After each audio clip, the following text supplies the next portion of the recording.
Hello ji, welcome to our channel Sana and Shaan reaction.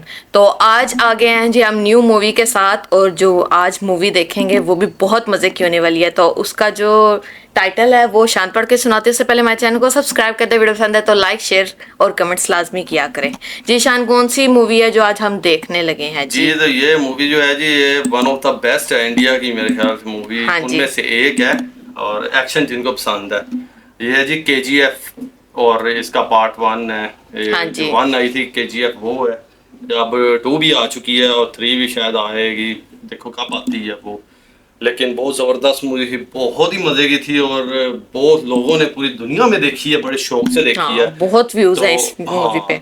तो इस पे आज स्टार्ट कर रहे हैं हम हाँ जी, रिएक्शन। पार्ट 1 पे रिएक्शन देने जा रहे हैं जी। ये उम्मीद करते हैं अब तक की जो 2 मूवीज लग चुकी हैं, मेला और एक सूर्यवंशम, आप लोगों को पसंद आएगी। और थर्ड हमारी मूवी आ गई है जी KGF। तो चलें जी, देखते हैं KGF, स्टार्ट करते हैं उससे। तो चले जी पार्ट 1 को स्टार्ट करते हैं।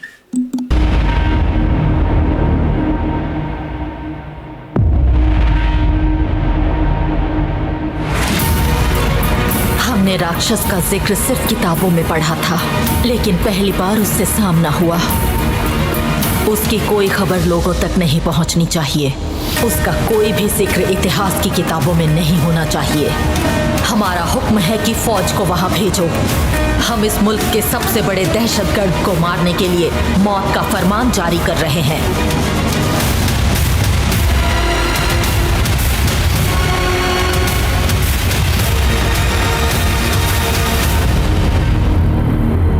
कितना बकवास है। आखिर कोई इतना वाहियात कैसे लिख सकता है? हमको तो यकीन ही नहीं हो रहा कि कोई लेखक इतना मशहूर होकर ऐसा कैसे लिख सकता है। ये किताब बाजार में आने वाली थी, पर सरकार ने इस पर पाबंदी लगाकर इसको नेस्तो नाबूद कर दिया। पुलिस अफसरों को बहलाकर हम ये किताब यहाँ तक लाए हैं, और मालूम है बस ये आखिरी किताब बची है। दीपा, आनंद को बुलवा लो। सर, हम जानते हैं वो एक बेहतरीन पत्रकार है, लेकिन इस किताब में लिखी हुई बातों पर मुझे जरा सा भी यकीन नहीं है। मुझे इंटरव्यू के लिए दिल्ली जाना है और लेट होना मुझे जरा भी पसंद नहीं। अगर सरकार पाबंदी लगाकर इसे जब्त करने में इतनी दिलचस्पी दिखा रही है तो इसमें कुछ राज तो जरूर है। हम इस चैनल के मालिक जरूर हैं, पर इसका वजूद सिर्फ तुम्ही से है। इस बारे में तुम्हें गौर करना चाहिए। वैसे तकरीबन 50 बरस से हम आनंद से वाकिफ हैं। वो कुछ भी लिखने से पहले 100 बार सोचता है। इस किताब में कुछ तो हकीकत है। मैं सिर्फ आधे घंटे का वक्त दे सकती हूँ, उसके बाद इस काम के लिए किसी और को तलाश कर लीजिए।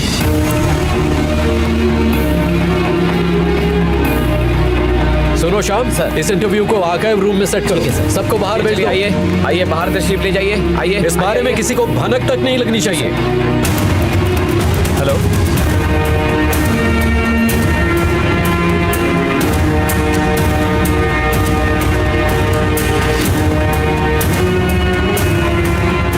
हम लोग पत्रकार हैं। बाल की खाल निकालकर मामले की तह तक पहुंच जाना हमारी फितरत है। और आपने तो इस किताब में बहुत बड़ा मसला उठाया है। इससे तो सवालों का सैलाब आ जाएगा, और इसकी गिरफ्त में कई बड़े नामचीन लोग फंस जाएंगे। हे देवी माँ, अब जानती हैं कि ये लोग हमारा मजाक क्यों उड़ाते हैं? क्योंकि हमारे में दिमाग कम है। अगली बार जब हमको इस दुनिया में भेजना तो 2 दिमाग दे के भेजना, ताकि एक खराब हो तो दूसरा काम आए। बीवी से घर में पिट के आए क्या? दफा हो जाए यहाँ से। हे देवी माँ, कुछ ऐसा चक्कर चलाओ कि हम रोडपति से करोड़पति बन जाए। जोर जबरदस्ती सिर्फ मर्द नहीं, औरतें भी करती हैं। खामोश हो जाइए शर्मा जी। औरत के सामने हे देवी माँ, इस दहशत की देवी से मेरा पाला कभी ना पड़े। अरे दीपा मैडम कॉफी मांग रही है, पर लेकर कौन जाएगा?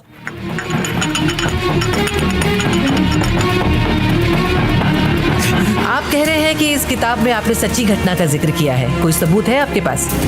लोग इसे क्यों पढ़ेंगे? इसमें कोई यकीन करने लायक बात है? क्या वो किताब मुझे दे सकती हैं?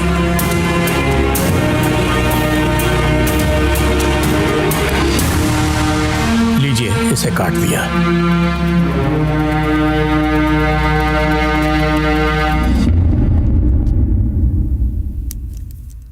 अब तो कोई एतराज नहीं। एल्डोराडो क्या है, आपको कुछ पता है? मतलब लॉस्ट सिटी ऑफ गोल्ड।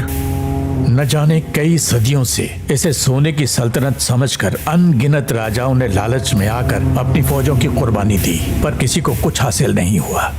उसको हासिल करने वाला दुनिया का ताकतवर बादशाह होता। क्यों? हो सकता है। इसमें ऐसे ही एक शख्स का जिक्र है। ये सब लेकिन- ख्याली नहीं, इसे साबित करने के लिए एक पुख्ता सबूत भी मौजूद है। जमीन में दफन हुआ शक्तिशिला। शक्तिशिला? दरिया के किनारे कपड़े धोने वाला कोई पत्थर नहीं। आवाम ने उस पत्थर पर उसकी तस्वीर बना डाली। उसने कुछ तो कारनामा किया होगा। वो शक्तिशिला चाहे कहीं पर भी हो, हम उसे तलाश कर ही लेंगे। जब हम देख लेंगे उस शक्तिशिला को, यकीन तभी होगा। खुदाई करने वाले मजदूरों को बुलाओ, चाहे जितना भी खर्च हो उसे ढूंढ के निकालो। जी मैम। बताइए कहाँ भेजना है? कहाँ है आपकी शक्तिशिला? कहाँ है आपका एल्डोराडो?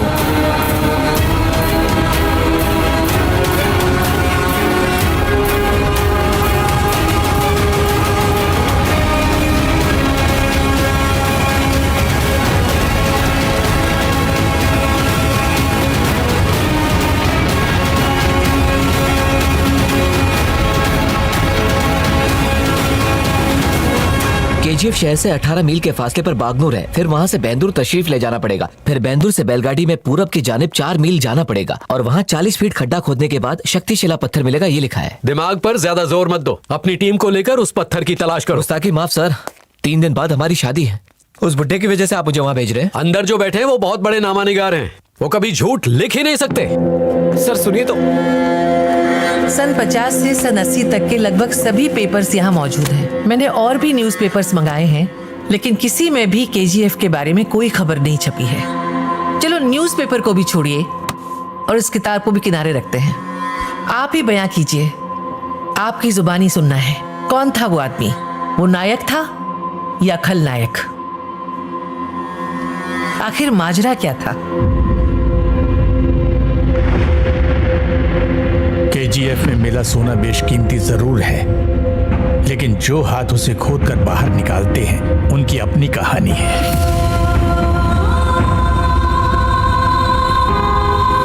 दुनिया में जब कभी भी सोना मिलता है तो इत्तेफाकन मिलता है।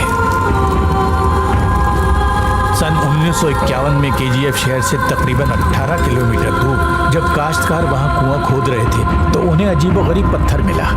उसकी जांच करने के लिए सरकारी अफसरान आए। उनके साथ सूर्यवर्धन भी था। हौसला रख, सब ठीक हो जाएगा।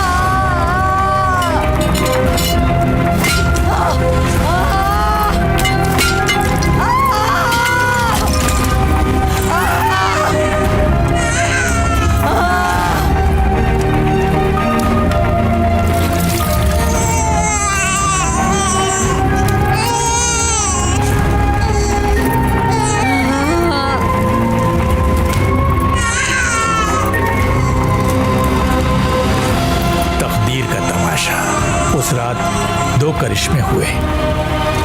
वो जगह भी मिल गई और उसका रखवाला भी पैदा हो गया। पत्थर तो आसानी से मिल जाता है, लेकिन सोना बहुत मुश्किल से मिलता है। मगर सूर्यवर्धन को पत्थर की शक्ल में सोने की खदान मिली। उसने वहां से जमीन का एक जर्रा भी बाहर नहीं जाने दिया। मुबारक हो, तुमको सुल्तान जैसा बेटा पैदा हुआ है राजा।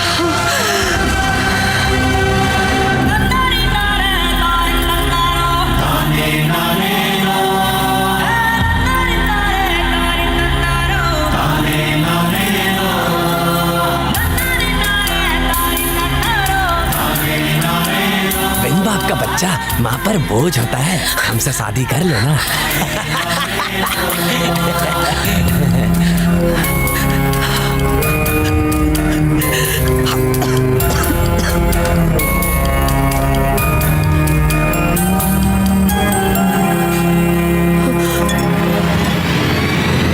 सूर्यवर्धन ने उस जमीन को लाइमस्टोन माइनिंग के नाम पर 99 बरस के लिए लीज पर ले लिया।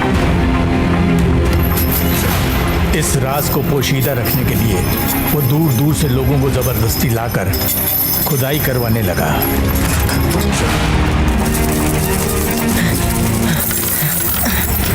बेटा, तेरी माँ की जान बचाने के लिए ये पैसे बहुत कम हैं।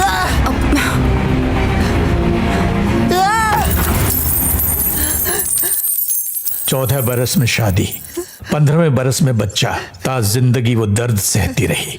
25 साल की उम्र में मौत ने भी उसे ढूंढ लिया। अपने बेटे को विरसे में देने के लिए अगर उसके पास कुछ था तो उसके आखिरी लफ्ज।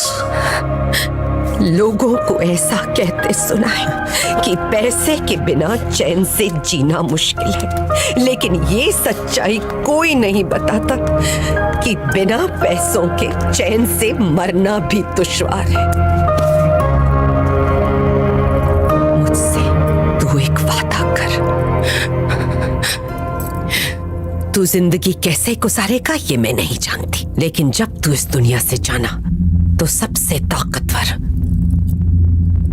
और रईस इंसान बनकर मरना। आपकी कसम, हम दुनिया के सबसे रईस आदमी बनेंगे माँ।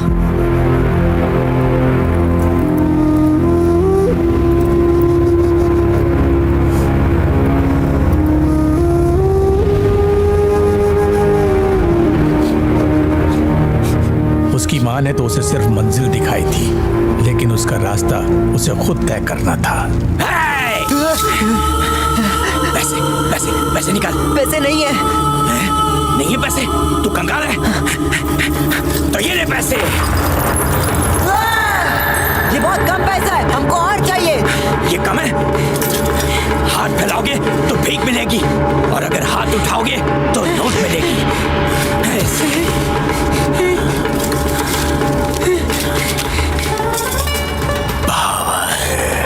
पावर से ही पैसा आएगा। पावर? ये कहाँ मिलेगा? कामयाबी हासिल करने के लिए लोग अपनी जिंदगी लगा देते हैं। इसी ख्वाब के साथ उसने जद्दोजहद भरे शहर बम्बई का रुख किया। भाग यहाँ से, दोबारा नजर नहीं आना। बम्बई सोने की स्मगलिंग का एक अहम ठिकाना था। इस ठिकाने पर अपना कब्जा जमाने के लिए दुबई के इनायत खलील और बम्बई के शेट्टी के दरमियान हमेशा एक जंग छिड़ी रहती थी। इन दोनों की लड़ाई के बीच एक तीसरे ने कदम रखा, जिसके पैर हालांकि छोटे थे, लेकिन एक कदम सबसे आगे था, बहुत लंबा। चल, तोरा नाम बोल। राजा कृष्णप्पा बेरिया। बम्बई में बड़ा नाम रखे से कोई बड़ा नहीं हो जाता है। बड़ा बने के लिए काम बड़ा करना पड़ता है। चल। Polish polish polish polish. शट्टे, सब लोग ई का सलाम ठोकते हैं। ई है बम्बई का बादशाह। वो पुलिस वाला बहुत उंगली आ रहा है, वो का फटका देना पड़ेगा। अबे खनखना गए हो? इंस्पेक्टरवा को कौन मारेगा? तू मारेगा? कलेजा में दम चाहिए या ये बुचकुंडा लोग मारेगा? कहा रहे इंस्पेक्टर को मारेगा दम है? देखे।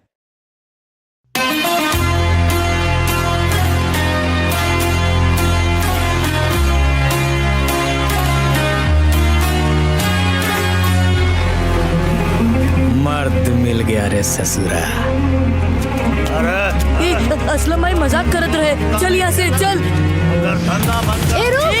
और पुलिस स्टेशन में ले जाकर कुटाई अलग से करवाएंगे। अरे साहब का खोपड़िया तोड़ दिया, पकड़ उसका। साहब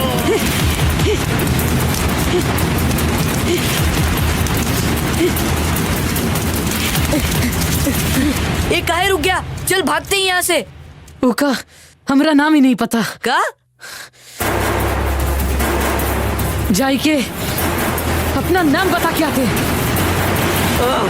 कौन है वो लड़का? पकड़ के लाओ का। जी साहब। ए चला।